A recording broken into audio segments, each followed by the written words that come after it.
Hello student, class 12th electrochemistry चल रहा था और इलेक्ट्रोकेमिस्ट्री में पिछली लेक्चर में कोलवास लॉ के बारे में हो गया था। मोलर कंडक्टिविटी, इक्विवेलेंट कंडक्टिविटी और डिग्री ऑफ डिसोसिएशन, उससे रिलेटेड न्यूमेरिकल हो गए थे। आज हम बात करेंगे कि हाउ टू कैलकुलेट कंडक्टिविटी, कैसे कैलकुलेट करते हैं कंडक्टिविटी, इस बारे में बात करेंगे। ठीक है, तो आज की हेडिंग है कैलकुलेशन ऑफ कंडक्टिविटी। कंडक्टिविटी को कैसे कैलकुलेट करेंगे, calculation of conductivity, how to calculate conductivity. अच्छा, किसी भी सेल की आपको कंडक्टिविटी निकालनी हो तो आपको पता होना चाहिए कि सेल कांस्टेंट बराबर क्या होता है। सेल कांस्टेंट बराबर आपका होता है resistance into conductivity. Cell constant बराबर क्या होता है, रेजिस्टेंस इनटू कंडक्टिविटी। ये फार्मूला आपको मैंने बता दिया था कि x बराबर r इंटू के, x बराबर r इंटू के हो गया था। तो कोई भी सेल है, अगर आपको उसकी कंडक्टिविटी निकालनी है तो उसकी कंडक्टिविटी कैसे कैलकुलेट करेंगे। ठीक है, ये बात चल रही थी। चलो देखते हैं। जैसे मान लो आपका ये कोई एक सेल है, प्लेटिनम का सेल है और इस प्लेटिनम के इलेक्ट्रोड है, प्लेटिनम सेल है। इसमें भी किसी भी इलेक्ट्रोलाइट की आपको कंडक्टिविटी निकालनी है, कोई भी इलेक्ट्रोलाइट उसकी क्या निकालनी है, कंडक्टिविटी। तो ये सेल हो गया और इसमें ये भरा हुआ इलेक्ट्रोलाइट है और इस इलेक्ट्रोलाइट की क्या निकालनी है, कंडक्टिविटी। ये सेल का एक्सटर्नल सोर्स हो गया, इलेक्ट्रिसिटी से जुड़ा हुआ है। अच्छा, आपको पता है कि इस सेल में आपको इन इलेक्ट्रोडों के बीच की लेंथ पता होगी, मतलब लेंथ आपका क्या होगा, नून होगा। आपको पता होगा इसके इलेक्ट्रोड का एरिया ऑफ क्रॉस सेक्शन भी क्या होगा, नून होगा। फाइनली हम कह सकते हैं x बराबर लेंथ ओवर एरिया होता है सेल कांस्टेंट, मीनिंग आपको सेल कांस्टेंट नून होगा क्योंकि ये मेजरमेंट क्वांटिटी है।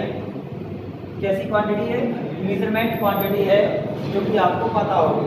ठीक है, अच्छा, इसके बाद अगर मुझे इस सेल का किसी भी तरीके से इसमें जो रेजिस्टेंस है, ये रेजिस्टेंस मुझे पता चल जाए तो x ऑलरेडी हम मेजरमेंट कर चुके हैं, r हम लोग निकाल लेंगे तो कंडक्टिविटी आपकी निकल आएगी। तो हम लोग बात करने जा रहे हैं कैलकुलेशन ऑफ रेजिस्टेंस। इसकी बात कर रहे हैं, कैलकुलेशन ऑफ रेजिस्टेंस। रेजिस्टेंस कैसे निकालते हैं, तो एक बात ध्यान से देखो। एक होता है व्हीटस्टोन ब्रिज। क्या होता है, व्हीटस्टोन ब्रिज। क्या होता है व्हीटस्टोन ब्रिज, ये आपका है व्हीटस्टोन ब्रिज।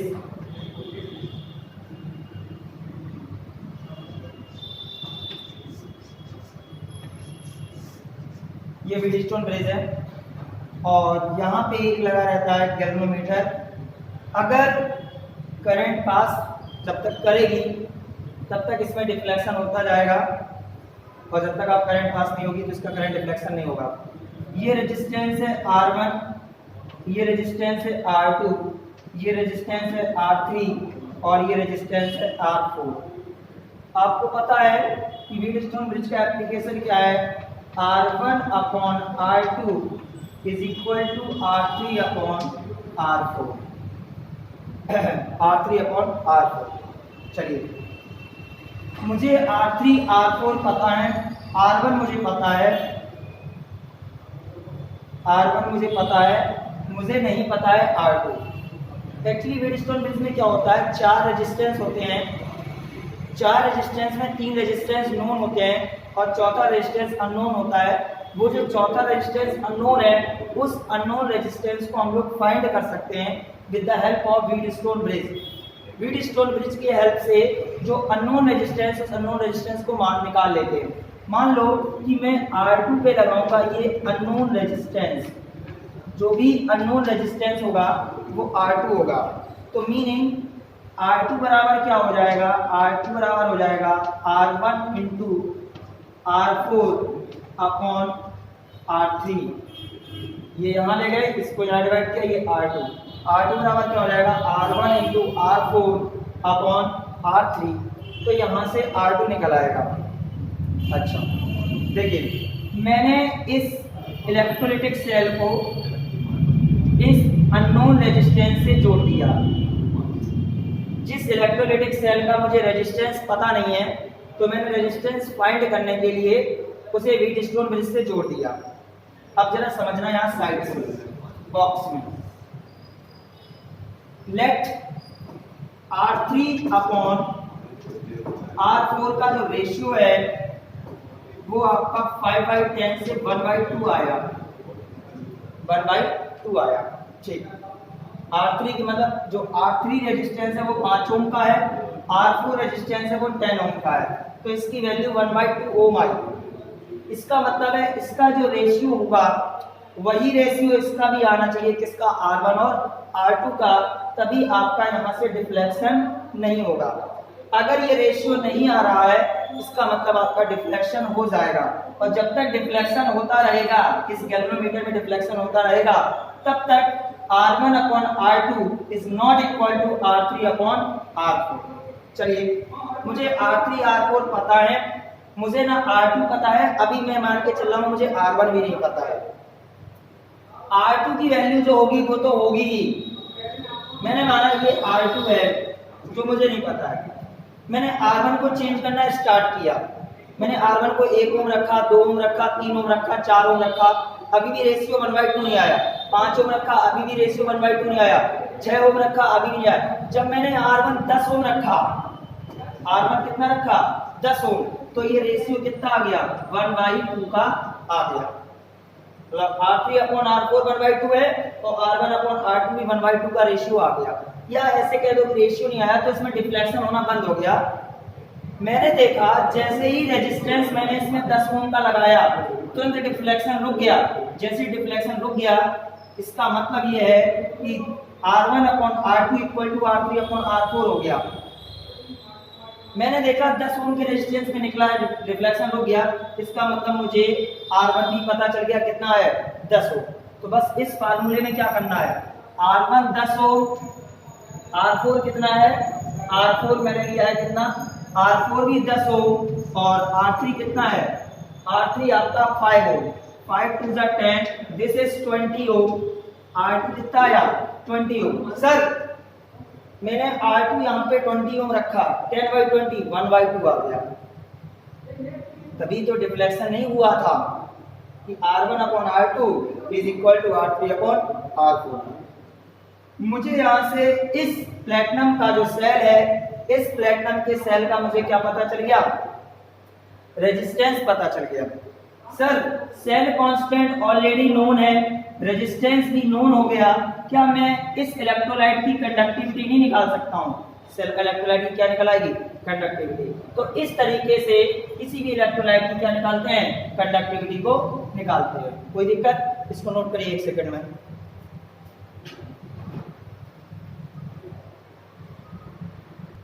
चलिए बेटा, हो गया नोट, आगे देखते हैं। तो ये आपका मेजरमेंट हो गया किसका, कंडक्टिविटी का। अब एक कंडक्टेंस और कंडक्टिविटी और मोलर कंडक्टिविटी और इक्विवेलेंट कंडक्टिविटी और कोलोस लॉ, ये सारी चीजें हैं। इसमें एक टर्म्स आता है effect of dilution on conductivity and molar conductivity. Dilution का क्या इफेक्ट पड़ता है कंडक्टिविटी और मोलर कंडक्टिविटी पर, चलिए देखते हैं। बढ़िया बढ़िया आर्टिकल है, कभी कभार आईडी भी पूछ लिया जाता है इससे इंपॉर्टेंट क्वेश्चन। तो हेडिंग है क्या,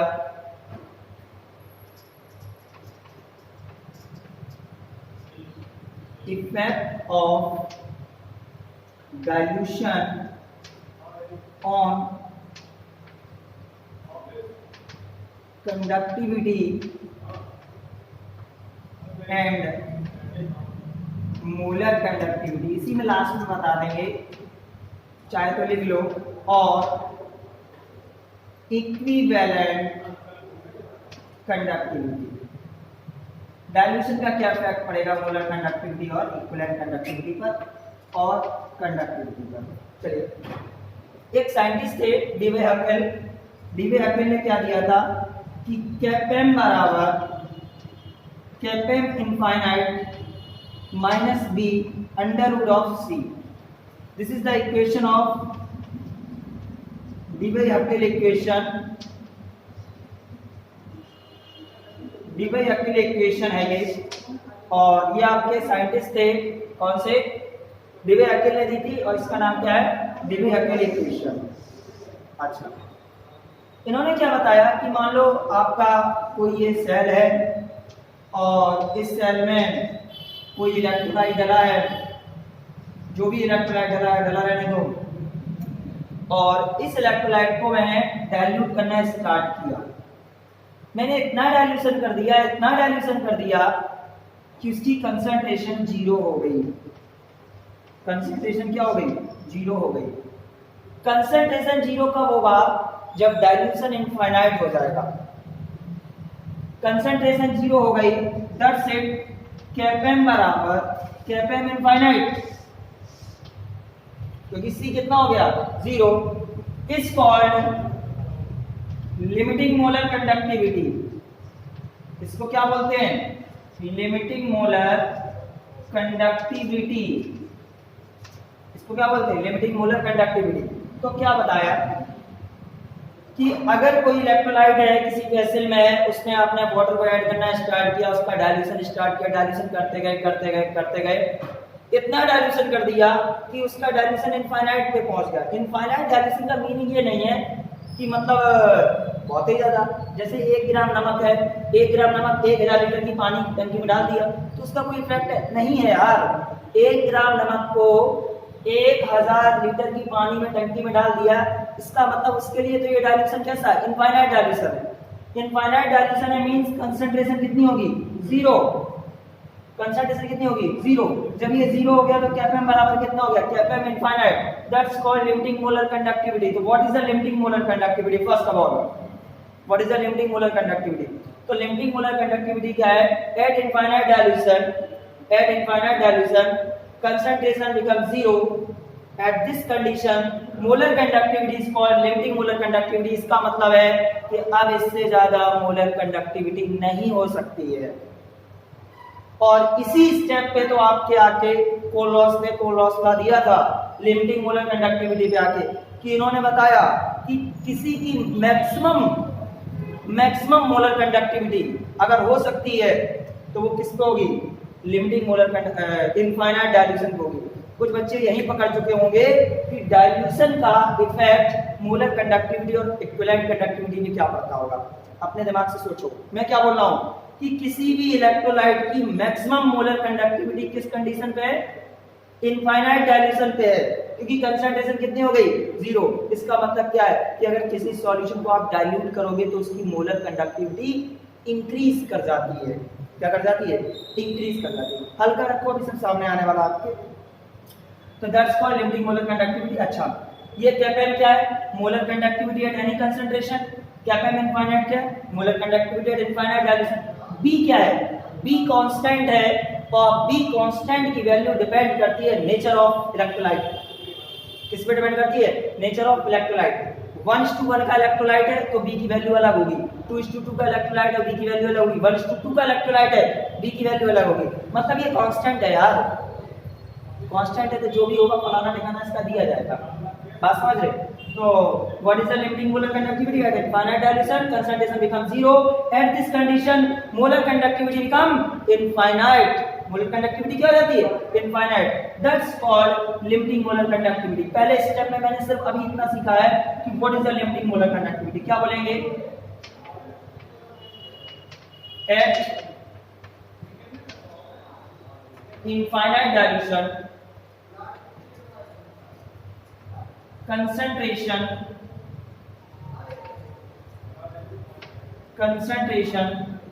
becomes 0 and molar conductivity is equal to the molar conductivity at infinite dilution is called limiting molar conductivity LMC. ठीक है, is called limiting molar conductivity. तो कुल मिलाकर यहाँ से एक बात और निकल के आए कि सर अगर आप किसी का डायल्यूशन करोगे तो उसकी मोलर कंडक्टिविटी क्या कर जाती है, इंक्रीज कर जाती है, और इंक्रीज करके वो मैक्सिमम इनफाइनाइट के बराबर पहुंच जाती है। इसका मतलब सीधा सीधा है कि अगर आप डायल्यूशन करोगे तो उसकी मोलर कंडक्टिविटी बढ़ेगी। कैसे बढ़ती है बताने जा रहे हैं, सुनिए ध्यान से।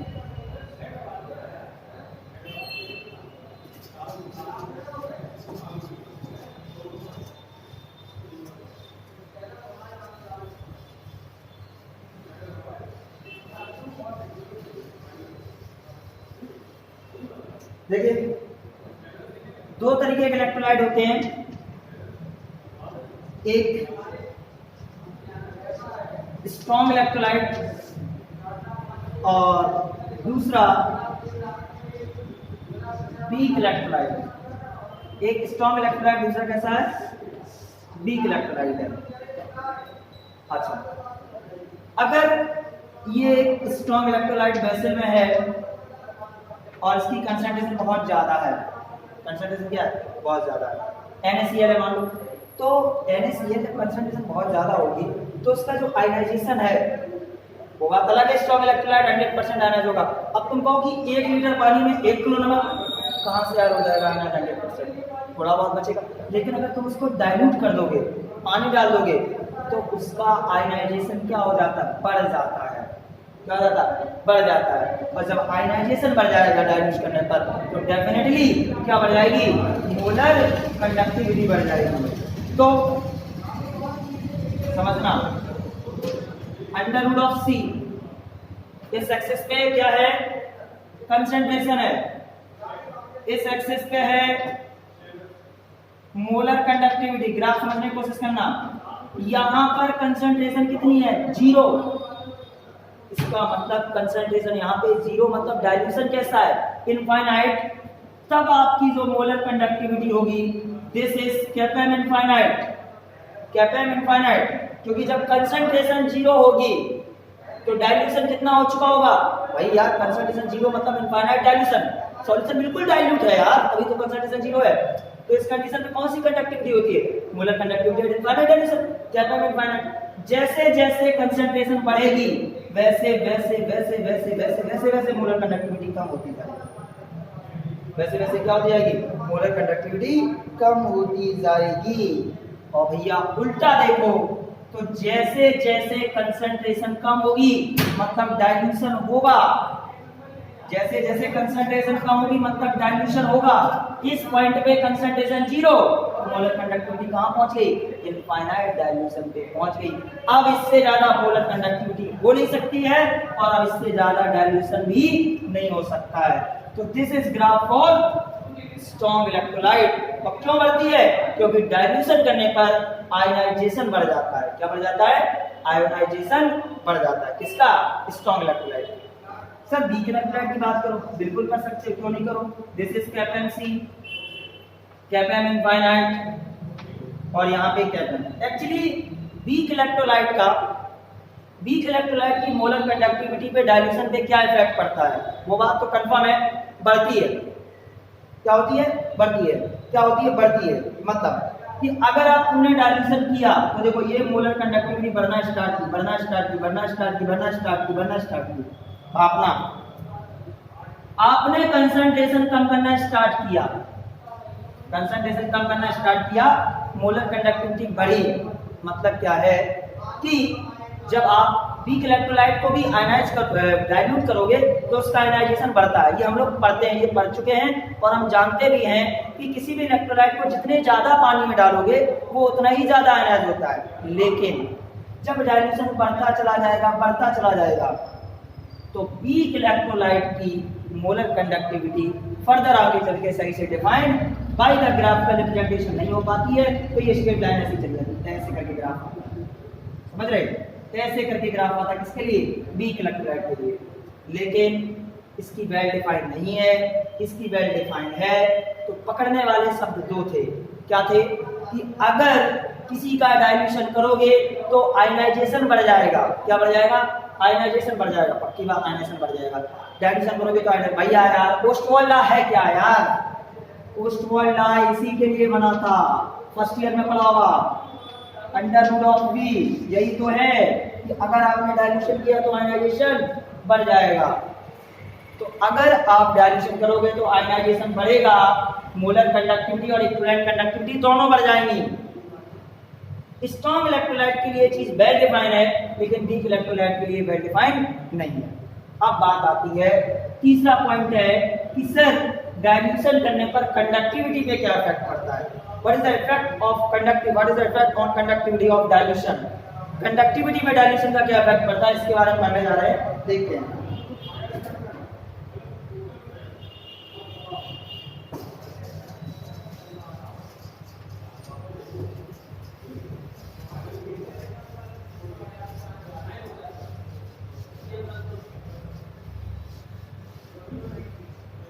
देखो ये एक वेसल है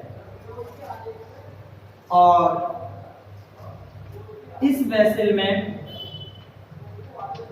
यहां तक पानी भरा हुआ है और इसमें NaCl डला है। NaCl डला है, NaCl मान लो ये आपका टूटता है Na प्लस और Cl माइनस में। सर 100 Na प्लस है और 100 Cl माइनस है, और ये जो पानी है ये 100 ml ही है। कंडक्टिविटी देखी जाती है किस तरीके से कि यूनिट वॉल्यूम में कितने आयंस हैं। यूनिट वॉल्यूम में कितने आयंस? यूनिट वॉल्यूम में जितने ज्यादा आयंस होंगे उतनी ही ज्यादा कंडक्टिविटी होती है। यूनिट वॉल्यूम में जितने ज्यादा आयंस होंगे उतनी ही ज्यादा कंडक्टिविटी होती है। अगर ये 100 ml वाटर है तो 100 ml में 100 Na प्लस और 100 Cl माइनस है। अगर इसका यूनिट वॉल्यूम 1 ml निकालोगे तो इस 1 ml में, चलो 200 मान लो, ये 200 है और ये भी कितने 200, तो इस 1 ml में 2 Na प्लस और 2 Cl माइनस आने चाहिए। अगर इसमें से किसी से 1 ml पानी निकालो तो ये एक्सेप्टेशन रख रहे हैं हम कि 1 ml में 2 Na प्लस और 2 Cl माइनस आएंगे। ठीक है, बात समझ रहे? कितने आएंगे? 2 Na प्लस और 2 Cl माइनस आएंगे। मैंने इसको यहां तक था, अब मैंने इसको पानी और डाल दिया, पानी और डाल दिया। पानी और डालने का मतलब क्या कर दिया? डाइल्यूशन कर दिया। अब पानी मैंने 100 ml और डाल दिया, लेकिन NaCl अभी 200 ही 200 है। अब पानी टोटल कितना हो गया? 200 ml हो गया। अब समझना, पहले 100 ml पानी में 200 Na प्लस 200 Cl माइनस थे, अब 200 ml पानी में 200 Na प्लस 200 Cl माइनस होंगे। अब अगर इससे तुम 1 ml पानी निकालोगे, मैंने क्या बोला? यूनिट वॉल्यूम में जो आयंस होते हैं उसकी वजह से जो होता है वही क्या कहलाता है? कंडक्टिविटी कहलाता है। समझ रहे? अगर इसकी वजह से अब तुम 1 ml निकालोगे तो पक्की बात है भाई, कितना? जैसे इसमें एक्सेप्टेशन तुमने रखी थी कि 2 Na प्लस 2 Cl माइनस आएंगे, तो इसी तरीके से इसमें भी 1 Na प्लस और 1 Cl माइनस आएगा। बोलो आएगा कि नहीं? यस सर आएगा। आ भी गया, आ गया। तो जरा बताओ, ऑन डाइल्यूशन यूनिट वॉल्यूम में नंबर ऑफ आयंस क्या कर गए? डिक्रीज कर गए। नंबर ऑफ आयंस डिक्रीज कर गए, कंडक्टिविटी क्या कर जाएगी? डिक्रीज कर जाएगी। क्या कर जाएगी? डिक्रीज कर जाएगी। तो भैया अगर आप किसी का डाइल्यूशन करोगे तो उसकी मोलर कंडक्टिविटी और इक्विवेलेंट कंडक्टिविटी बढ़ जाती है क्योंकि आयनाइजेशन बढ़ जाता है। लेकिन अगर आप किसी का डाइल्यूशन करोगे तो उसकी कंडक्टिविटी कम हो जाती है क्योंकि यूनिट वॉल्यूम में नंबर ऑफ आयंस कम हो जाते हैं। तो this is the effect of dilution on molarity and effect of dilution on molar conductivity and equivalent conductivity and conductivity. Okay clear? कोई दिक्कत तो बता देना, सॉल्व कर देंगे। Okay thank you. नोट कर लीजिए एक सेकंड में।